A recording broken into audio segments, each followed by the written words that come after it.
Good evening, everyone. I would like to call our meeting to order. Please join me in the flag salute.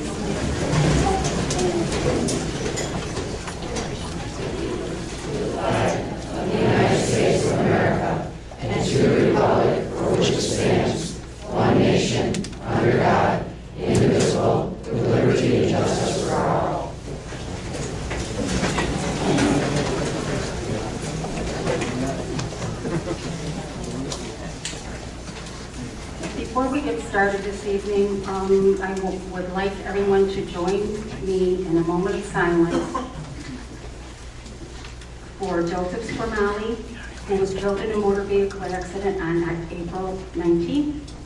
He graduated from Paul B. Moore in 2009.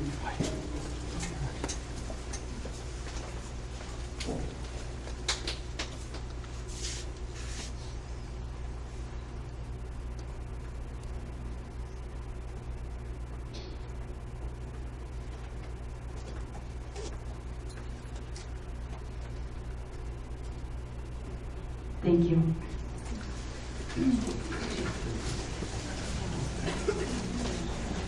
We will move on to the public hearing for the regular meeting immediately following.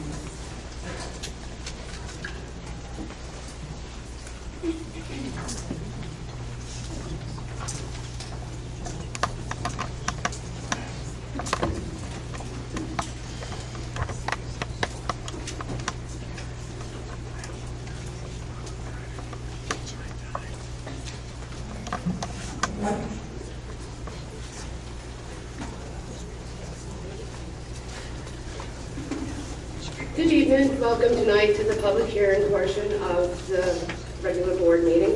I'm Maureen Ladd. I'm the business official of the district, and the superintendent, Mr. Menard. And back to our annual budget vote and timeline, just to make sure that everybody realizes that we're starting to get towards the end, which I'm so excited about. Next Tuesday, May 20th, is on the end of the timeline, is the annual vote in district elections. The last two items that we need to accomplish are the public hearing, which is tonight, which by regulation must be held between 7 and 14 days before the vote. And the deadline for mailing the budget notice is the 14th. They went out last Friday, and I think a lot of people have had them in their mailboxes. And they go to all voting populations. There's a lot of items required that we meet during this budget timeline. All districts must present a budget to their district voters for approval every year. The voting must always be held on the third Tuesday in May. Budgets have to be prepared in 3 specific categories by program, administrative, and capital sections. A public hearing must be held, as we just stated. Our board vacancies must be filled during the elections. There's been a new requirement the last couple of years. It's called Section 495 with the property tax law, which essentially tells the district or the voters what assessment values inside our taxing jurisdictions are exempt. Also, we have to put out the 13-14 report card, which is submitted by SED, and it's always a year behind because of the data that goes into the report cards. The fiscal accountability summaries need to be disclosed, as well as the salary disclosures. Copies of the budgets are also available at the public libraries. And all of this information is on our website. I did put some of those items out on the back table for anybody that doesn't have access to the internet. They can get some, or if you don't and there isn't any available, you can always come by the district office and get anything that you would need. The required budget notice is just the back of the budget newsletter is the only piece that's truly required. We need to discuss the contingent budget amounts, and there needs to be a statement there that tells us the assumptions that are being made to calculate that. And again, it needs to be mailed to the voters by May 14th. This is what it looks like. And obviously it's not real voter or reader friendly, so that's why we make a 4-page budget newsletter to kind of put into terms and graphs what this contains, because this little piece that is the required piece is difficult at best. But if you go down to the very bottom, the administrative, program, and capital components are the required pieces. And Over on the right-hand side is what a contingent budget would look like if the budget were to be turned down. As you can see, that would be a $69,606,831 million budget. And we currently are asking for $70,167,278. I'm going to review quickly what's in the budget newsletter. Again, our revenues for the proposed budget 14-15. We receive 59% of our revenues from state aid and 38% of our revenues come from the tax rolls. And the other 2% is put into is our projected fund balance being applied and a 1% on just some other little revenue miscellaneous items.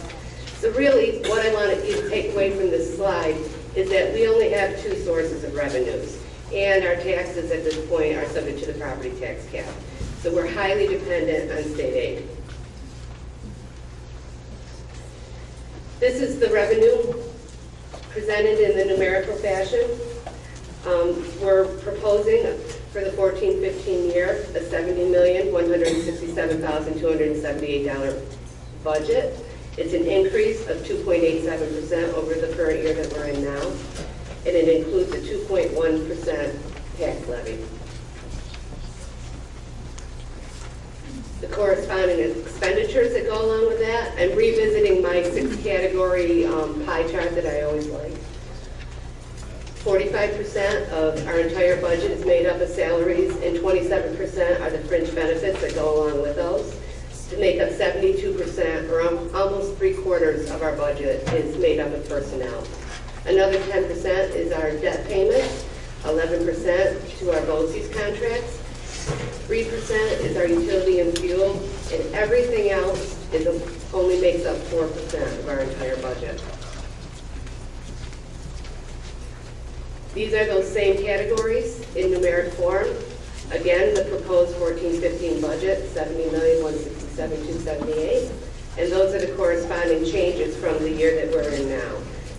And the largest increase piece of that $1.9 million is in the salary and benefits line. We're actually doing pretty good with our fuel. We've been doing a lot of efficiency, little mini grants and net zero projects, and that's been helping a lot in that area. To get back onto the public hearing requirements, piece number 1, the expenditure capital portion. This makes up 19% of our budget.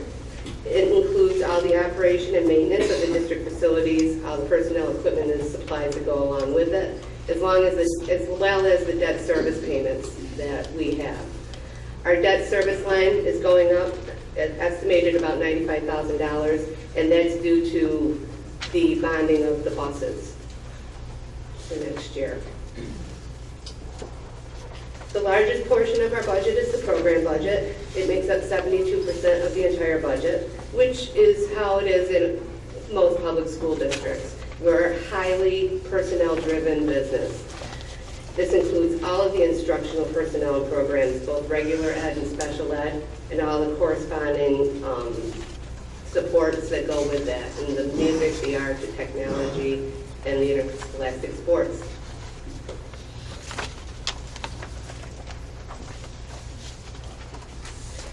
And the last piece that's required in the 3-part budget is the administrative piece. This makes up 9% of our budget. This includes all the supervision of the instructional programs, curriculum development, and related administrative services that support the programs, and includes the Board of Ed expenditures.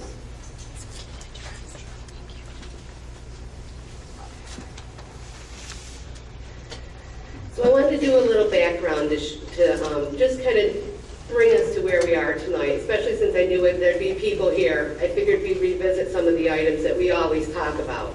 We've been stating over the last 2 or 3 months that we've been experiencing decreasing enrollments and continue to understand that these projections will decrease in the future. Our revenue decreases and our expenditure increases.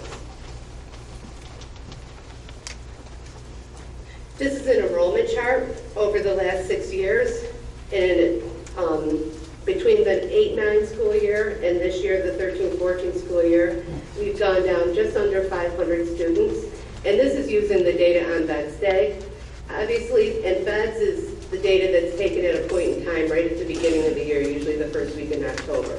So after that, we tend to lose population all the way through the rest of the school year. So then this is generally as high a number as you'll see in any time during the district's year. And actually, if you were to go back to like a 2001-2, we had just over 5,000 students. So we're down close to 1,000 students in the last 12 years. And I wanted to review quickly for everybody that this isn't something that we haven't known, that we haven't been studying over the years. Back in 2007, the Superintendent Development Program did a study for our district as one of their projects, which concluded that the enrollment would be declining. We then went for a more, a study to be done by an outside source. And our Oswego County BOCES at the time had a service with Pat Dolan and Marion Preston. We had them do a study, and it was a birth rate study, as most of them are. And it was, titled Enrollment Trends and GIS Planning. That was done in December of 2009, again, predicting the declining enrollment. Dr. Melvin was here with us as an interim for 6 months in the fall of 2011, and we did a large study with him, and a piece of that was an enrollment projection report, which was presented to the board. And at that time, that was also a birth rate study. We had concluded that it would be declining enrollment for the foreseeable future. In 2012, we had a consultant called McGribbon Demographics Proper. They came in and did a study that was more than just the birth rate study. It had a lot of other factors with it. It was really interesting, actually, and it used a lot of census data, and it talked about the people in the area, where they lived, what their ages were, would they be in a birth rate time of their lives. And again, that study concluded declining enrollment. And then the one that you're all aware of that we've just concluded with Dr. Staversky, the enrollment decline. So we do continue declining, and this data hasn't changed. And as we go through every year, we do continue to experience the declining enrollment. And those two, just because I sometimes think people don't hear it, that does include Burton as far as the decline. Burton is not estimated in any of these studies to increase in enrollment. So that's factor number one, the enrollment decline. Factor number two is the revenues. We keep stating that we're dealing with decreasing revenues. And I know I've heard out there that that's not true. Revenues are going up. They're going up this year. And I mean, even the legislature and the governor is talking about how much more new aid is in the package this year. And that's true, but what we try to make sure that we keep in the forefront for everybody is the discussion of the gap elimination adjustment. This was enacted back in the year 2010-11 by Governor Patterson because New York State was in a deficit. So they took a $10 billion deficit, and a portion of that was formulated as an aid decrease to all public school districts. And that formula continues to run today. So even though we have an increase in state aid from last year and the year before, it's important to remember, because we don't ever want anybody to forget as far as our legislative bodies, that these are the revenue decreases that are included in our state aid package and continue to be included as of even estimated for next year, a $2.8 million decrease from our foundation aid. So we are still currently receiving less state aid than we did 4 years ago in 9-10. And that's something that we need to keep in the forefront and on the table, because we don't want the governor of the state to think that we're all happy with the increase from last year, because it's just a decrease of what they've taken away. And expenditures are basically, I think, self-explanatory. We talk about them all the time, and we talk about the unfunded mandates. But I just put a couple of examples up here of the items that are really out of our control. Public schools, all staff is civil service, whether you're certified or non-certified. If you're certified in a tenure area, you belong to the TRS retirement system. And if you're certified in any other job besides teaching and administration, you are in the employee's retirement system. And both of these increases have been substantial in recent years, and definitely increasing at a much larger rate than the revenues corresponding. So what have we done? Because I also feel like people maybe all of a sudden think that we've just realized all of this. And that's not the case. We've known it for years, and the board and the staff and the administration have been taking actions over the last 6 years. And I just kind of want to revisit this a little bit. Back in the 8-9 year, there was an elimination of approximately 23 positions. And as you can see, the positions are all over the place in every area. And that one corresponded with the consolidation of our middle school from 4 houses to 3 houses. In 9-10, we eliminated another 16 positions. In 10-11, another 22.5 positions and 9 part-time positions. In 11-12, another 17 positions. In 12-13, another 5 positions. And in this year, it was 31.5 positions, 4 of those being part-time. So we haven't been standing still. We've been taking proactive measures to continue to curtail our costs. And it might look like we're only going at the staff, but that is, as you know from the chart that I just showed you, the biggest piece of the pie. The wages and the corresponding fringe benefits that go with that have a much larger impact than some of the smaller items, of the others and the various pieces that go with that. But that being said, we are doing other items too. We don't just go there.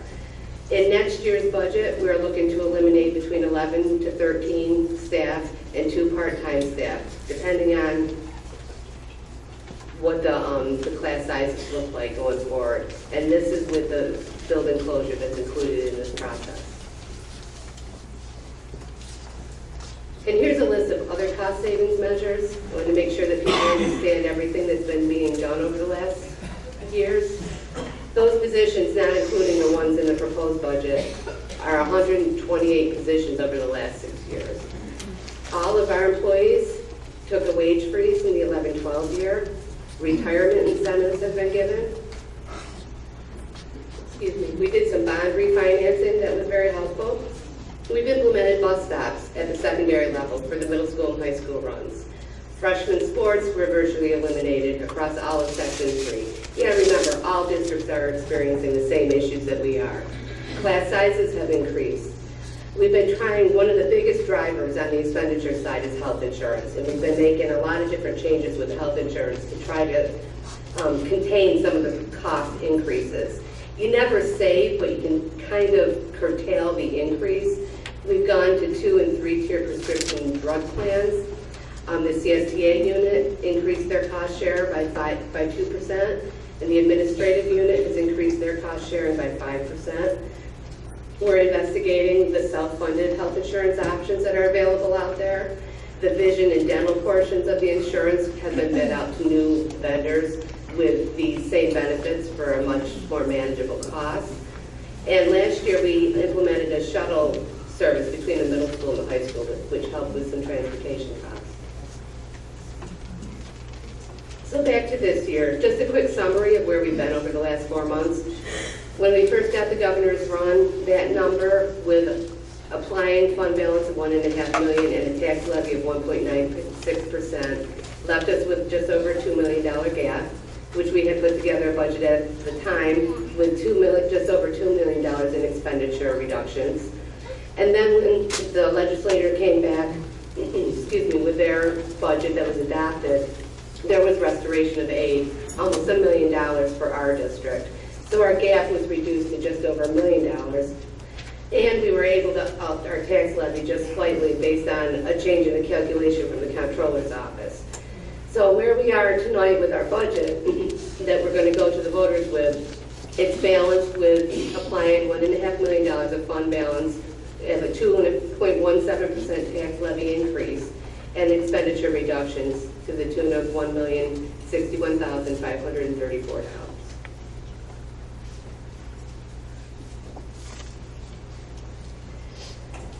Another item I wanted to put out here, I don't know if everybody's going to be able to see it, but We all belong to organizations that advocate basically for state aid, whether school boards, superintendents, school business officials, teachers, PTAs. We all have national and state organizations. And what the ASBO organization put together this year when the budget process was happening was these charts for all of their senators and assemblymen in the various districts.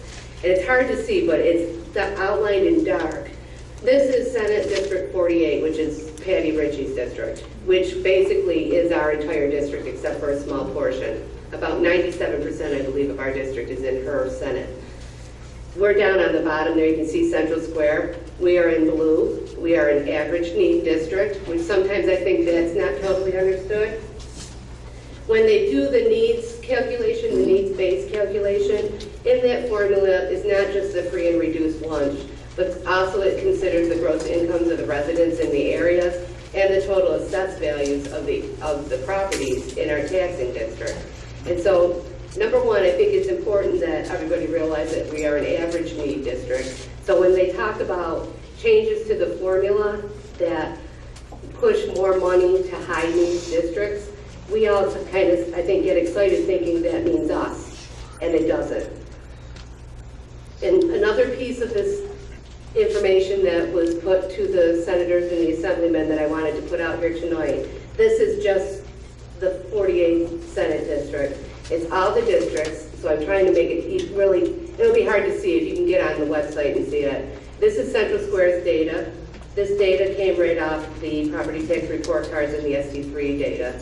And if you go down through this one line, this is the unexpended surplus of fund balance, not the restricted, but the unrestricted, as a percentage of our budget. And ours comes up at 1.02%. And if you could see this more clearly, there's only like 3 or 4 districts that have a lower percentage of fund balance as compared to their budget than us. So we definitely are not running high on the fund balance topic. That's on the 4%. We could have. Oh, yes. The comptroller allows districts, it used to be 2%, but now in the last, I think it was 4 or 5 years ago, they increased it to 4%. And that's their recommended fund balance, undesignated fund balance that a district should have just to maintain cash flows in their current operating budgets. Because obviously, I mean, we only have 2 cash flows, property taxes and state aid. And it doesn't all come in at the beginning of the year, so you have it to spend all year long.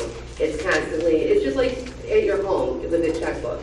Money comes in every month and you have expenditures every month. So you definitely need operating cash to make sure that you don't have to borrow to make your bills. And I always say, it costs about $2 million every 2 weeks for us to make payroll.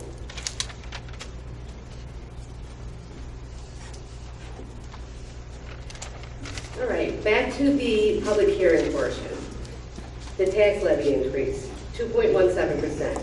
What does this mean to our property tax owners? I want to discuss rate versus levy. Levy is the total revenue figure that the district is establishing for the total amount that will be collected. That doesn't necessarily mean that's what you're going to see on your own personal bill at home. You're going to see a tax rate, because rate is determined by 3 separate factors that work as a formula.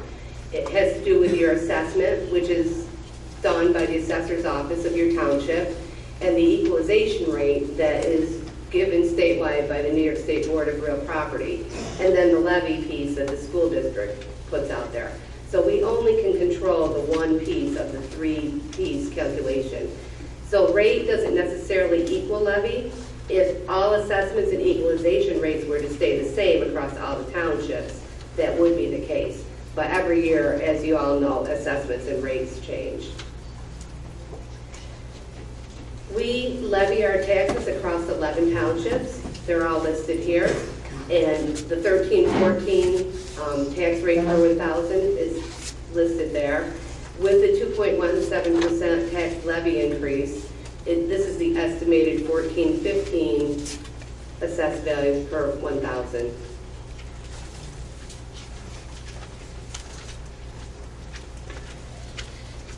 So our tax rate would go from 18.81 to 19.23 per 1,000. So it's a 0.42 cent, I guess you would say, increase per 1,000. So if you were to have a $100,000 home, your tax bill would go up $42.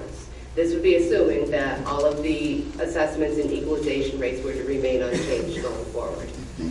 And given the new property tax credit legislation that has gone through, basically, you would have a tax increase of $42, and we are staying within our property tax cap legislation. You will receive a check in November, just in time for elections, of the $42 from the state of New York. We're not going to talk about that, but that's not part of our presentation. And I always like to put this up here because I think it's interesting, and some people think it's good, some people think it's bad, but we compare favorably to our neighbors. If you were to pick up your house, as it's assessed now in the town of Cicero, and move it over to CNS, you would have the same assessment and the same tax equalization rate. You would pay $4.01 more per thousand. So on a $100,000 home, your tax bill would be $401 more. In the town of Hastings, if you were to pick up your house and move into the Phoenix School District, same assessed value, same equalization rate, their rate on true is $8.91 more than ours. So you would pay $891 more. And the same for the town of West Monroe. If you were to pick up your house and move it over to ABW District, their levy is 6.17%, or $6.17 more per thousand. So $617 would be the increase in your school tax bill if you were in the neighboring districts. Next Tuesday, on the voting propositions, there's going to be 3 ballots. Proposition number 1 is the 14-15 budget. It's $167,278. This is a 2.78 increase. The transportation is a separate proposition that must be included and voted on. I gave that presentation, I don't know, maybe 2 or 3 months ago, but it's required by law. If we make capital purchases, that we must have the voter approved. It doesn't correspond to an increase. The increase is already included in proposition number 1. And the library tax, the library has asked that they have an $8,000 increase in their taxes, and they are allowed by section 295 of the education law to put their proposition on our ballot. We essentially collect that money for the library and submit it to them. Also, next Tuesday, we'll elect our board candidates to serve a 3-year seat. Seat number 1, running unopposed, is incumbent Randy Boyd. Seat number 2 is currently vacant, and we have 3 candidates that will be running for that seat: Timothy Hart, Scott Duggleby, and Frederick Friedel. And seat number 3 is currently held by Mary Ellen Shelton. The incumbent is being run against by candidates Sarah Taylor and Nicholas Lotito. And so the big show tonight is going to be, immediately following the board meeting that will happen right now, a Meet the Candidate night. That's done by the student government. They do a really nice job, and it's a good thing to listen to and understand who your candidates are that you'll be voting for. And that concludes the public hearing session. And please remember, voting next Tuesday in all 5 jurisdictions. Sorry, that took a little longer than that was planned. Thank you very much, Maureen. Nice job. Thank you, Joe.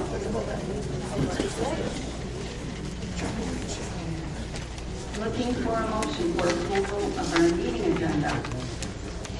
Second? Any questions? All in favor?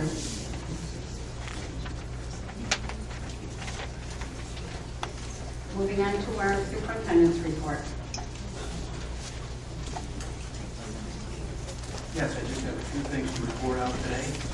Proud to announce that the Central Square School District has been recognized by the United States EPA for its efforts in being green, low-carbon institution. This is due to remotely powering our computers off each night, saving 12 hours of power consumption daily. Nice job, Jack, and your staff. Two Oswego County BOCES career and technical education students from Central Square School District earned honors at the 48th Annual New York State Leadership and Skills USA competition. Floral design and greenhouse technology student Caitlin Naylor was awarded first place gold medal in the floral design contest.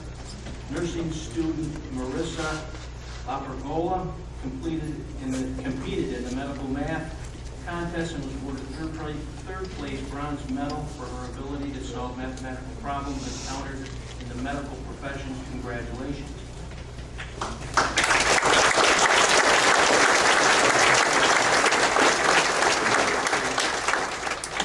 Millard Hawk Primary School has been chosen as the 2014 recipient of the Shade Structure Grant worth up to $8,000 to build a shade structure near their playground. Congratulations to Ms. Malecki and her staff for applying for this grant.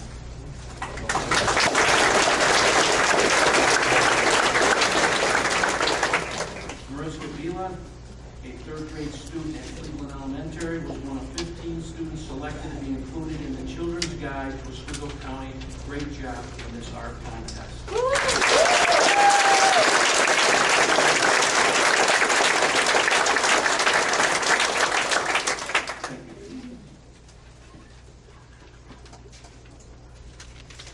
Thank you, Joe. We are moving on to open board forum.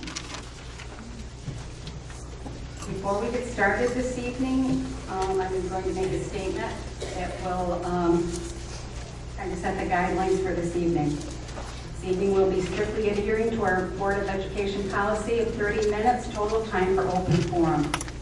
We have accepted 15 blue cards to be sure that we do not go over this time period. This will mean that 2 minutes will be allotted for each blue card. Please be conscientious of the fact that we have a long night planned, including our Meet the Candidate Forum, which is student-led, and will directly follow our board meeting. We would like to thank the student government and Debbie and Aaron O'Meara for always doing a great job with our Meet the Candidate Forum. The open board, the board policy for open forum states, the Board of Education has set aside this time as an opportunity for the community to address the board, to allow for public participation. A period not to exceed 30 minutes shall be set aside during the first part of each board meeting. Presentation should be as brief as possible. The board will not permit, in public session, discussion involving individual district personnel or students. Comments should be related to school matters and be limited to 2 minutes. With that, Mr. Ransom.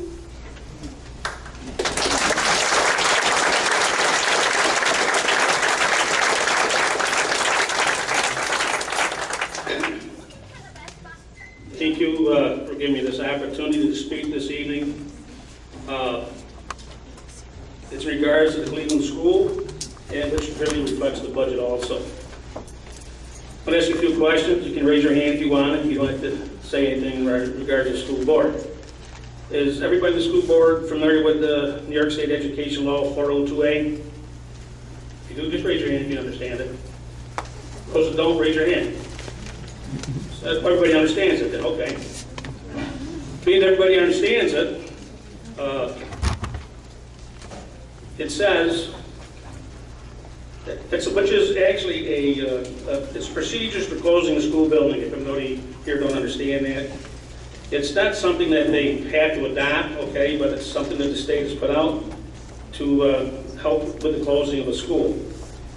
Our school board administration is totally neglected and ignored the community of Cleveland, New York in this law, because it says at least 6 months in advance of proposed school closing, the trustees of the Board of Education should meet with some people in the community to see what the impact is going to be. But also with the teachers, the community, and anything to do with the taxes or any items at all that reflect to that. Again, the school board has not done that, so Being that you didn't come to Cleveland, we came here, correct?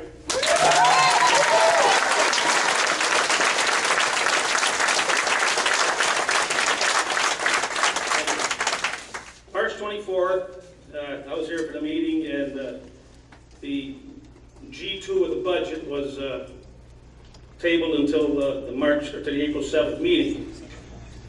Being the reason for that was that there was word by our president of school board, Wood, that possibly the racetrack was going to be sold. To me and to everybody who was here, Mr. Ransom, Yes. your 2 minutes are up. Thank you for your comments.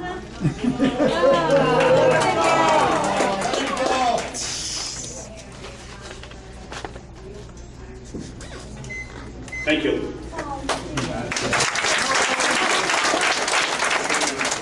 The school will be closed. I'll let it go quick now because actually I tell you what, being that we're under the gun here, I'll have to go a little bit quicker. You talk about the climate in school. 85% of the decline in enrollment is in Central Square schools. The lowest enrollment decline is in Cole and Cleveland. I'll skip over the equity dollars, but for the dollars, let's put it this way, Cleveland and the town of West Monroe, the town of Constantia, the town of Vienna have exceeds by $13,000 cost per student. But the core of this, what I'm getting involved is that I came up upon some information that totally shocked me. I could not believe this, okay? February 15, 2012 to April 10, 2012 was a very important time in the school district. The issue was, again, as it is tonight, this evening, low enrollment, monies, and all this stuff. Everything's been the same. I went back and forth until April 10th when a resolution was made and passed, and this was the last resolution, and when the resolution is passed, it becomes law. So that law at that time was to redistrict, repurpose CSI by 9/1/2012. This has never been done. It's total negligence on the school board, and it's total negligence on the superintendent not to have that done by now. It's been, the last time we heard anything on this was in September of this year, when again the superintendent asked for another study. We've had enough studies. I cannot believe that this school board authorized him to have another study when it was already on the board, already on their resolution and a law. According to New York State Department of Education, once that is passed, it becomes law. This was never done. When are you going to do this law? When are you going to do it?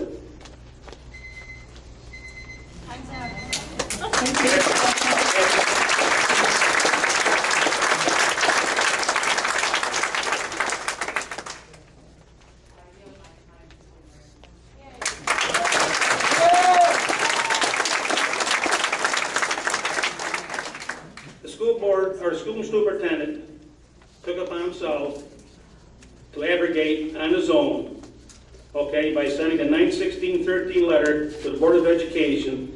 It was granted by 9/13 meeting by the Board of Education to grant another study. And, is that again? It's been 2 years and 2 months. 2 years and 2 months that this has been law in the school, except on April 7th, you chose to close Cleveland School. You owe us some answers. You owe the public answers. But most of all, you owe the children of Cleveland, New York, an answer.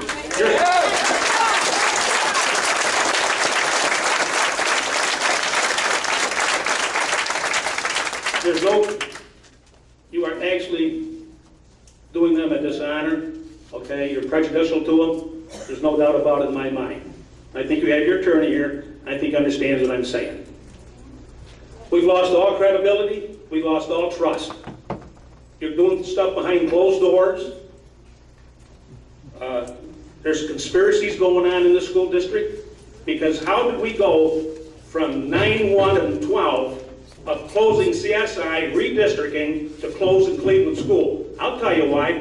Because a few of you board members and people up here in Central Square did not want to close CSI. You wanted to close Cleveland. Cleveland's been in the radar for years.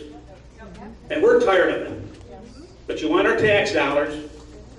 You want us to do everything for you, but you want to do nothing for us.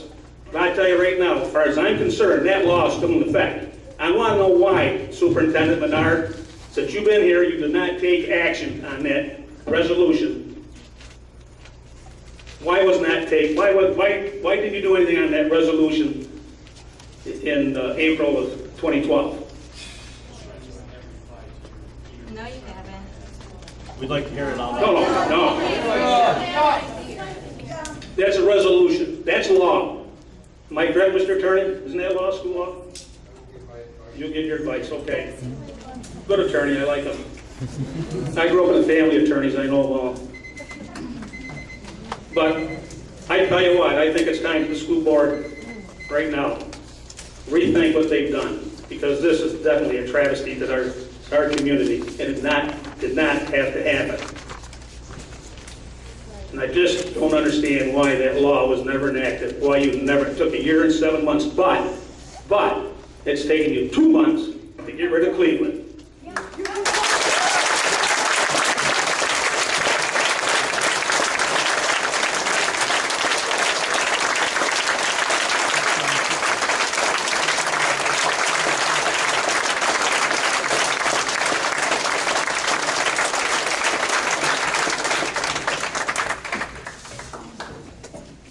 Craig Mitch?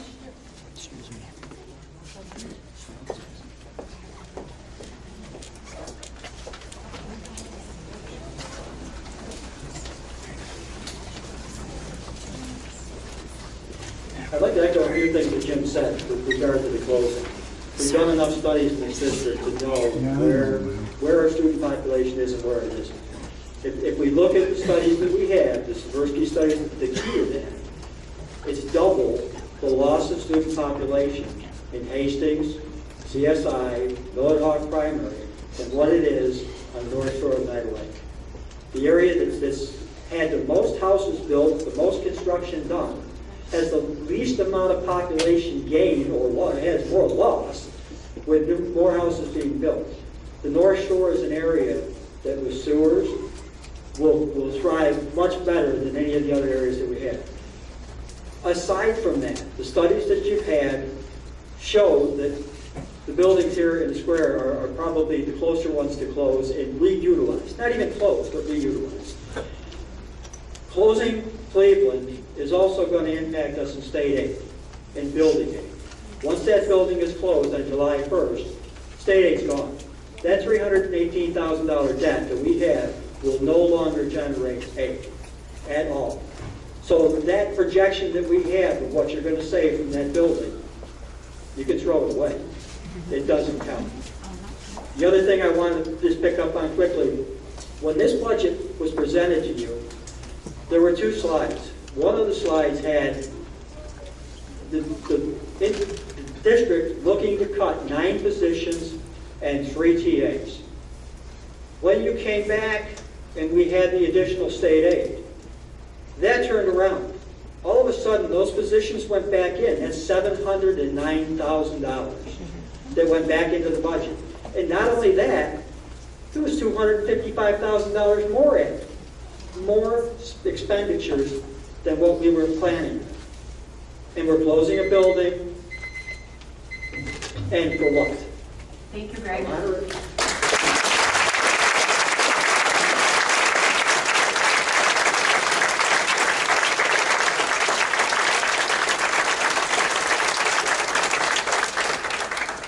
Sarah Taylor?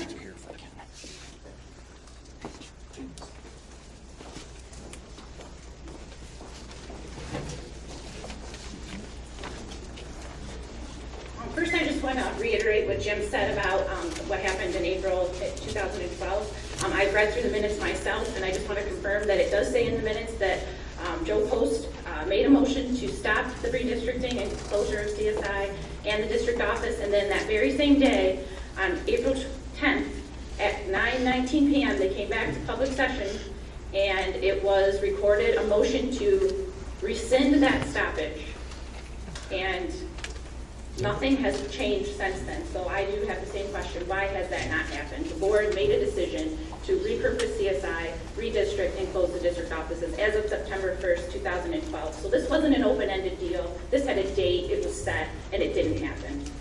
I'd like to talk about the declining enrollment, again, to reiterate what Greg said. Brewerton's, as a percentage, has lost 5.9% of their population. Cleveland has lost 6.9%. 1% more is all that they have lost. Next in line is Cole at 7.1%, Miller Talk 11.7%, Hastings 14%, and CSI 16.8%. 85% of the population loss has been in the 4 elementary schools in Central Square. 15% has been on the North Shore. I also have 2013, 277 kindergartners were enrolled. 288 were born in 2008, that's 5 years before. So yes, the enrollment was less than the births, but in Cleveland, there were 6 births and 33 students enrolled. So Cleveland actually is making up a bigger part of that loss. They're doing more than their share. 6 births, all you would expect is 6 children, right? But they had 33.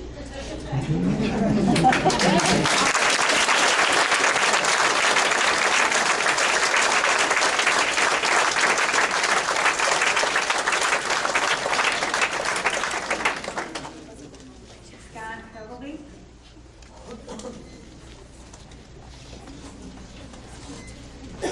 Thank you, Madam President, Board. I have, over the last year, since being voted off the board, tried to follow the form and be very professional in terms of the job of the board. I know how difficult it is to make these decisions. At that same time, though, I find that a budgeted item has not been acted upon, and I cannot, for the life of me, understand for what reason, other than political in nature, that the leadership of this district would choose to not negotiate in good faith with the teachers union and give them the contract that they deserve after taking a zero.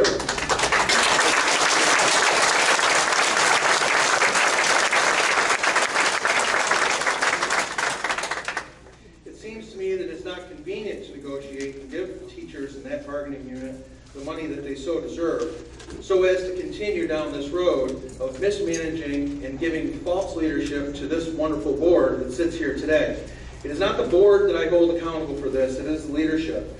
When past board looked for a superintendent to replace Ms. Costello, we looked for someone who would be able to be transparent and provide us with that much needed leadership, that transparency and step forward and give directions. We have yet to find that. Difficult decisions need to be made concerning redistricting, class size, capital projects, and potential building reuse. In the past, as the board flipped on its decision, they did so with the notion that we would at first redistrict. Once redistricting, that we would then look to determine where we want to spend our money and do in a big capital project. None of this is done. Past boards have said that it is important for us to keep community schools in place because of the fabric and geographic size of this district. We are not Liverpool, we are not FM, we are spread out, and our communities are each individuals, but yet come together to prove excellence. This board has not been provided the proper leadership. This is an individual that for a 2% savings before his board did not decide to close an elementary school. And yet, we do it for just 1%. Thank you.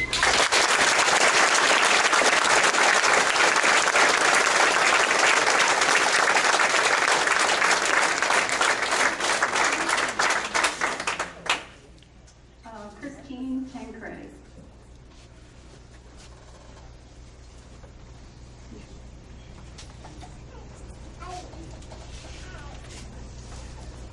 Hello. For those of you that don't know me, which is probably all of you, I'm a nurse practitioner. I'm a professor at 2 area colleges, but most importantly, I am a mother of twin first graders in Cleveland. Respected board members and community members, if your child had to undergo a medical procedure, would you just sign the consent form without knowing the risks and benefits? Would you research the procedure, the doctor? Would you ask about other options or seek a second opinion? Would you educate yourself on the facts? Would you want to know the impact on the treatment of quality of life? There's an old saying that everything you need to know in life you learn in kindergarten. There's something to that. A quality elementary school experience can shape our lives in amazing ways and help prepare us for the future. To put it simply, education impacts our quality of life. We are here tonight because we want the very best for our children throughout the entire district. We want the best tools and resources closest to home, the best teachers, and the shortest ride. We want to afford our children the means necessary for success. Many of us feel that Cleveland Elementary School afforded us that opportunity, and we are sick about losing something tremendous, something that is working so well. As parents and community members, we have done our research. We are not convinced the treatment you have devised is in the best interest of our children or the health of the district. Doctors take a Hippocratic oath to do no harm.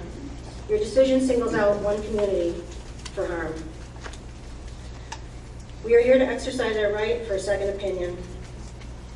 For the sake of the children, their education, quality of life, and the health of the community, please reconsider your decision to close Cleveland, to be certain that all the facts and implications have been taken into consideration before going forward. Appreciate your time. Thank you.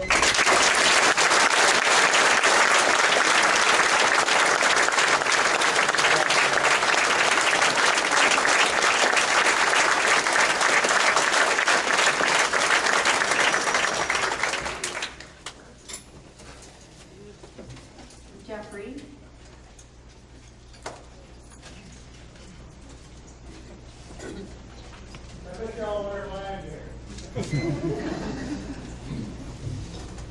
I'm here because of the kids that are going to be affected by this closure and consolidation. The kids in Cleveland and the kids in Cole. It's not just one school community, but it's two communities that are going to be crammed together into a building that's got issues.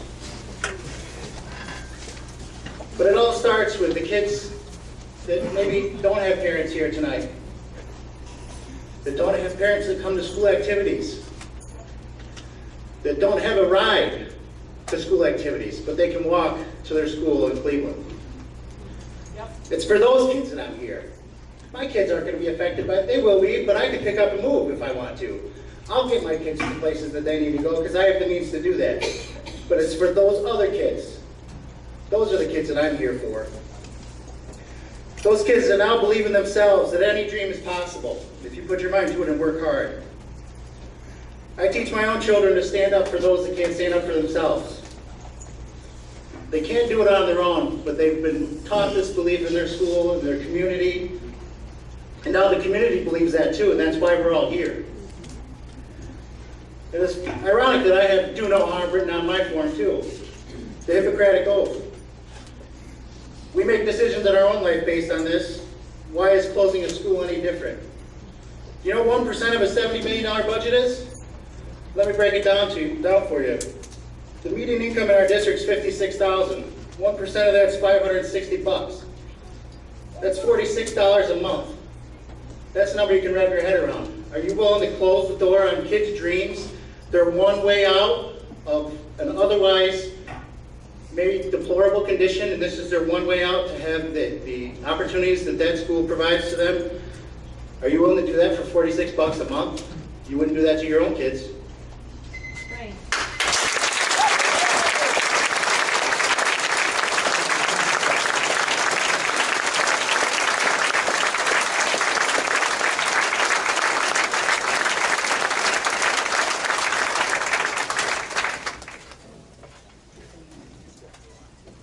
Katie? Is it me? Okay.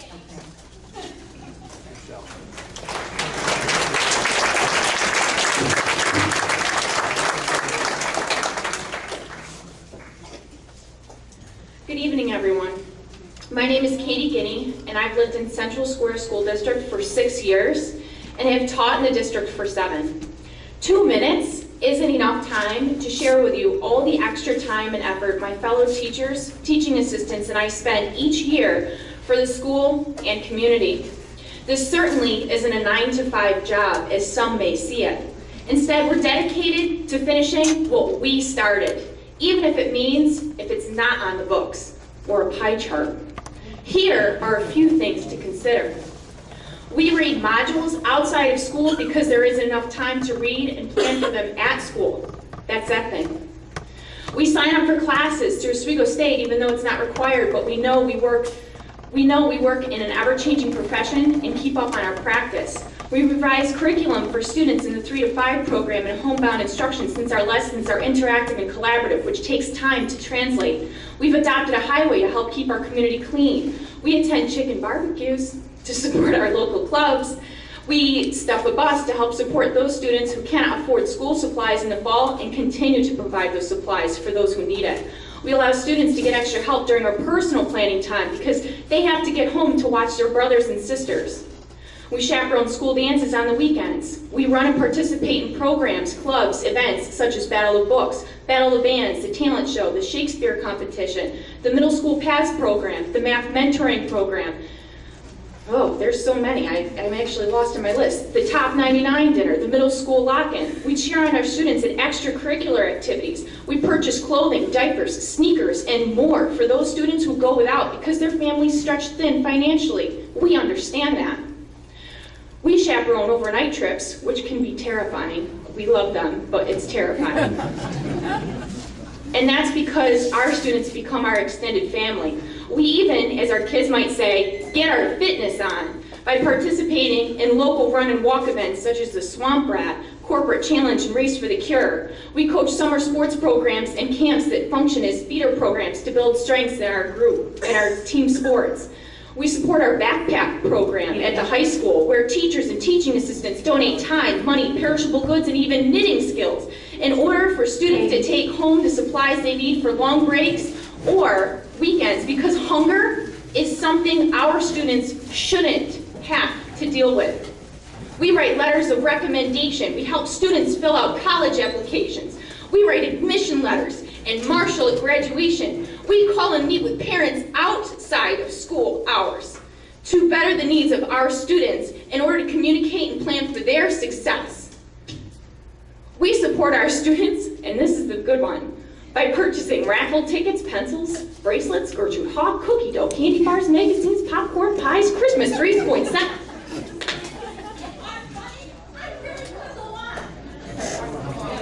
We're back now.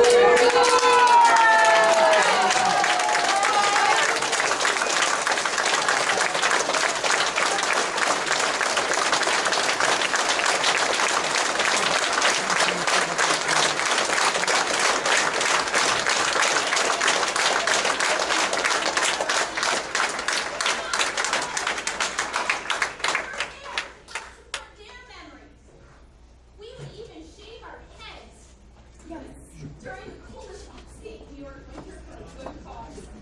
In closing, 2 minutes isn't a realistic amount of time to tell you what we do on the sidelines outside of our expectations.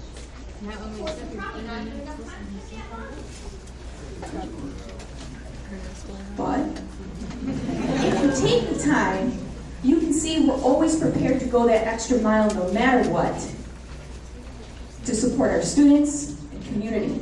Because our strength supports our community, these people, most importantly our students, and our future as a district. Thank you.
Is this one?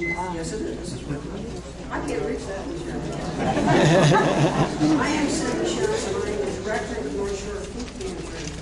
In 2008, I took over the reins as director of the food pantry. We moved into Cleveland Elementary School last summer with the help of Mike Heath and followed up by Mr. Smolnick with the blessing of the superintendent. Our area is West Monroe, from West Monroe, all the way through the village of Cleveland, north to County Route 65. We also include a trailer park in the village of Cleveland. In 2008, we distributed 18,219 meals. Last year, we distributed almost double that amount, 34,756 meals. 1/3 of our clients are children ages 1 to 16, and our seniors need the program just to get by. Our families who choose between gas and getting to work and food need the support of this program. Closing Cleveland Elementary School will leave all these people without the pantry that gives them the help they need to survive. There will be hundreds of children going hungry, and we know that report after report has shown that our children do not learn well on an empty stomach. Cleveland Elementary School is the only lifeline to the Berners Bank Cleveland communities. Without the community connection, our youngsters, seniors, and families will no longer have a place to go for all sorts of activities. The families and seniors will not be able to spend their well-earned money on food to travel to other communities. In closing, I find it very sad that our Cleveland school community worked so very hard to achieve national recognition. These staff members and students and families are proud of their accomplishments. By closing the school, you are telling them that it doesn't pay to study hard and do your best. I respectfully ask that you rescind your decision to close Cleveland Elementary. You are aware of better options. Thank you.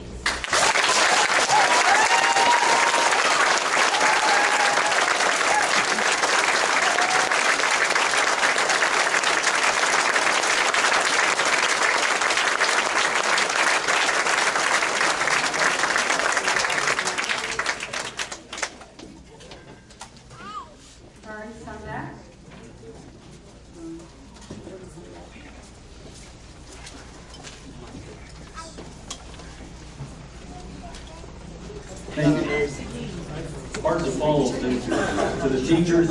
I've been in the classroom with you, and 2 minutes isn't enough. Thank you. Thank you very much. You guys.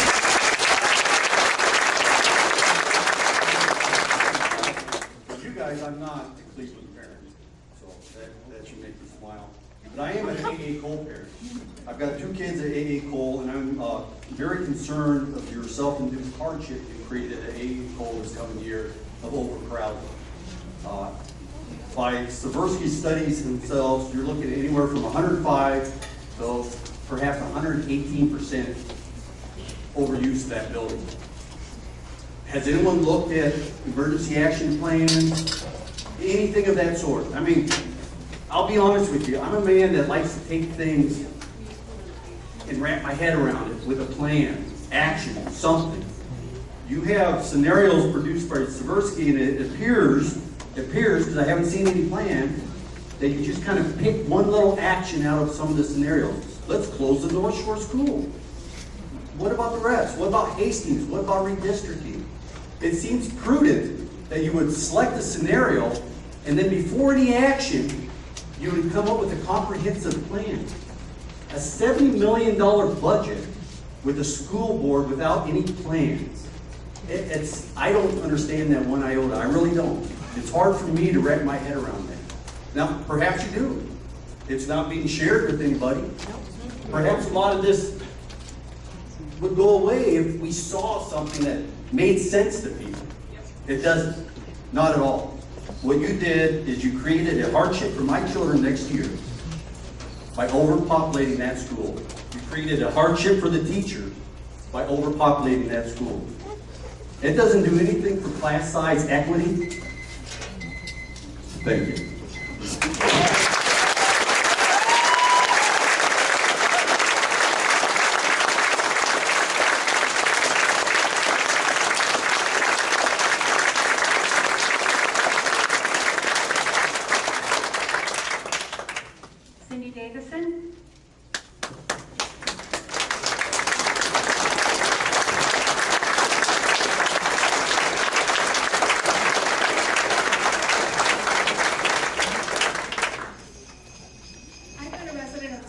our school district for over 30 years and a teacher for 24.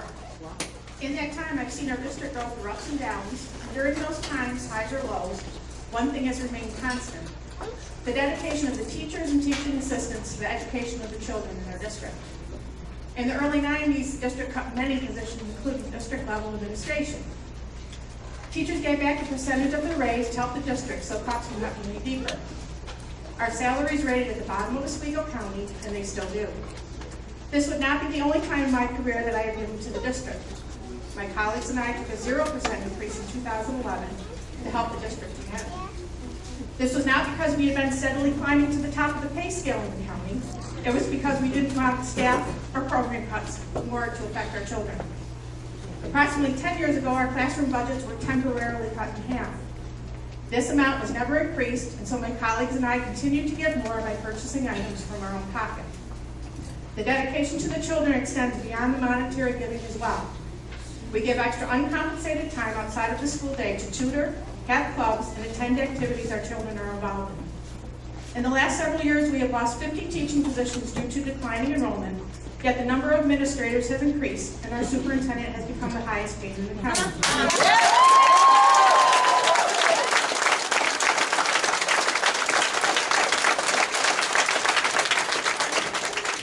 Assistants remain among the lowest paid in the county and have worked without a contract this entire school year. I am always hopeful each time we settle a contract that we will not be in this position again, because I know my coworkers and I continue to be dedicated to the children of our district. We continue to use our funds to fill in gaps. We keep up with the added additional educational requirements set forth by the state and the district, and we give a great deal of uncompensated time to committees and extra activities. We have worked hard for the education of our children and to make Central Square a district of character. Isn't it time the district recognize this dedication by offering a fair contract to raise us from the bottom?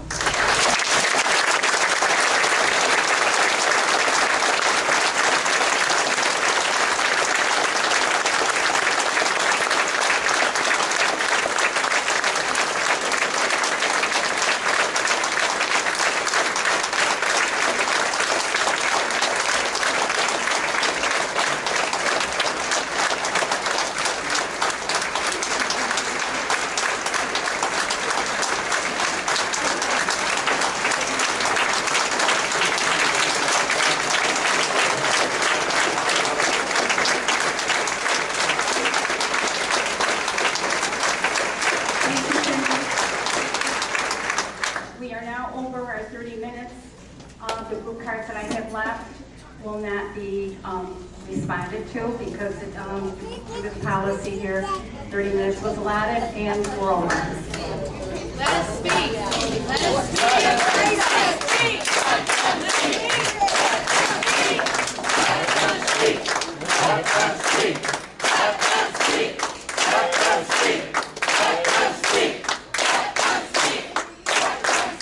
No. What are you afraid of? I'm not afraid of anything, but we are not going to engage. We are not going to do the rest of the cards. That's the policy, and that's what we are doing. That's why we're here. When this is out of the Moving on to media, items for everyone's all discussion got and something to action. say to them. Item F. Oh, I know, they. Budget page item F in its entirety. I'm looking for a motion to accept. Item F. Second. Any discussion? All in favor of item F? Now, shouldn't everybody be heard if you're gonna make a decision? Should we pay taxes? Should we have a Item right? G. You're gonna make a Moving on to decision the on half consent agenda. the information? Taking away a blue ribbon school. Are you proud of yourself for that? We're not here to make a two-minute decision. Okay, any discussion on item G? I have discussion. Okay. Any discussion? Yeah, I have discussion. Tim?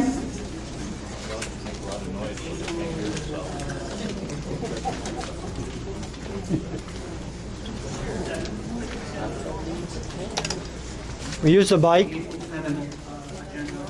Scumbag.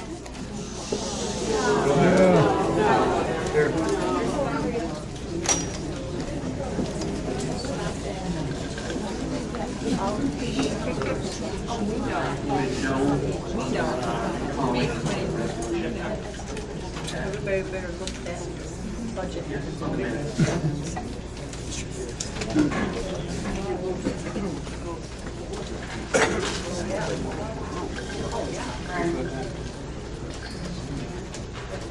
Is that it? Okay. Anybody else? All in favor of item G? With the change or without the change? Thank you. Moving on to item H, personnel. Looking for a motion to accept item H. Second? Any discussion? All in favor of item H? Thank you. We will now adjourn our meeting. Can I have a motion to adjourn? Second? All in favor? Thank you. Now be moving on to the student leadership. We'll be doing their part this evening. Will the board be attending that? Pardon? Will the board definitely be attending that?